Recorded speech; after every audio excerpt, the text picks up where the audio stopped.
میں کبھی کسی فیصلے پہ کوئی ریگریٹ، پچھتاوا، دکھ بھی ہے یا بس ٹھیک ہے لائف؟ یہ نا جو آپ نے سوال کیا نا، اس کا جواب میرے دل کے بڑے قریب ہے۔ فیصلے لیے زندگی میں، کام بھی کیے، کچھ چیزیں ایسی کیں اور پھر بعد میں وہ ویسے نہیں ہو سکی جیسا سوچا تھا یا جیسے گمان محبت کو کیا لے کے تھا۔ بھی؟ ہاں، محبت کو لے کر بھی سب سے زیادہ خوش گمانیاں اسی رشتے سے، اسی ایموشن سے جڑی ہوتی ہیں نا۔ تو میں نے ہر چیز سے سیکھا، غلطیاں بہت کی زندگی میں، ابھی آگے بھی بہت ہونی ہے، انسان ہے، غلطیوں کا پتلا ہے، لیکن اس سے میں نے سیکھا، اون کیا اپنی کسی غلطی، سے جڑی اپنے ایکسپیکٹیشن فیصلوں کو کو۔ لے کر بھی؟ اچھا پالتی میں میں؟ بتاؤں توقعات نہیں، کیونکہ جب میں نے توقع کسی سے لگا لی، بڑا دل ٹوٹا۔ توقع آپ انسان سے لگاتے ہیں اور آپ دکھ یہ بڑی اچھی بات ہے کہ توقع جو ہے وہ انسان سے لگائے نا۔ جو بات میں کرنے جا رہی ہوں نا، شاید لوگوں کو لگے کہ بڑی ہی فلسافیکل بات ہے، لیکن یہ زندگی کی بہت بڑی ریالٹی ہے۔ جب آپ کسی بھی ایموشن کے پیک پر ہوتے ہیں، کسی بھی ایموشن کی، وہ نفرت، محبت، دکھ، وہ آپ سے زیادہ کوئی فیل نہیں کر سکتا۔ آپ کے ارد گرد بہت لوگ ہوتے ہیں جو آپ کو بعض دفعہ سمجھانے کی کوشش کر رہے ہوتے ہیں، بتانے کی کوشش کر رہے ہوتے ہیں، آپ سمجھ نہیں پاتے۔ آپ کا دل اندر سے ٹوٹا ہوا ہے نا، تو یہ سب آپ کو برا لگ رہا ہوگا، آپ کو لوگ برے لگ رہے ہیں، ان کو ہنسے گا تو وہ برا لگے گا، اور خوش ہے تو آپ کو کوئی پرواہ نہیں ہوگی، کوئی دکھی ہے، کوئی آنسو بہا رہا ہے، آپ خوش ہوں گے۔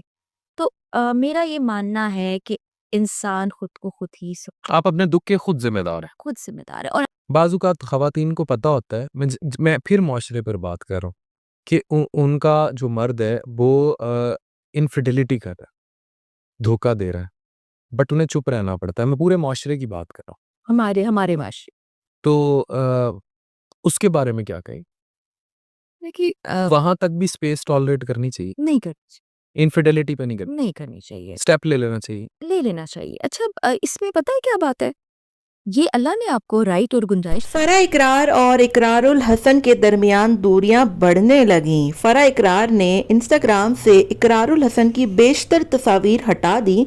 ایک پوڈ کاسٹ میں جب ڈاکٹر عرفان کیسر کے ساتھ شرکت کی، جہاں پر موضوع بحث والد بنے تھے، مگر افسوس کے ساتھ وہاں پر والد سے زیادہ گفتگو شوہر کی بے وفائی، زندگی کے غلط فیصلوں پر ہوئی، تو فرح اقرار اپنے جذبات پر قابو نہ رکھ سکی۔ کہتی ہیں کہ زندگی میں بے تحاشا غلط فیصلے کیے، شادی کو لے کر کرنے والا فیصلہ بھی میرا کہیں نہ کہیں پہ غلط ہی تھا۔ کہتی ہیں کہ شوہر کی بے وفائی کو پاکستانی خواتین کو اور سوسائٹی کو کبھی بھی برداشت نہیں کرنا چاہیے۔ یہ آپ کے رب نے آپ کو گنجائش دی ہے کہ آپ یہ تمام چیزیں کبھی بھی برداشت مت کریں۔ فرح اقرار، جو کہ آپ کو پتا ہے کہ اقرار الحسن کی وائف ہیں اور انہوں نے اقرار سے دوسری شادی کی ہے، اور فرح اقرار کے بعد اقرار الحسن تیسری شادی بھی کر چکے ہیں۔ ان کی پہلی اہلیہ نے تو اقرار الحسن کے بارے میں کہا تھا کہ آپ کو جتنی شادیاں کرنی ہیں آپ کریں، لیکن فرح اقرار نے ان کو تیسری شادی کی اجازت نہیں دی تھی۔ جیسے ہی اقرار الحسن نے تیسری شادی کی ہے تو فرح اقرار کے تیور جو ہیں وہ بہت ہی بدلے بدلے دکھائی دیتے ہیں۔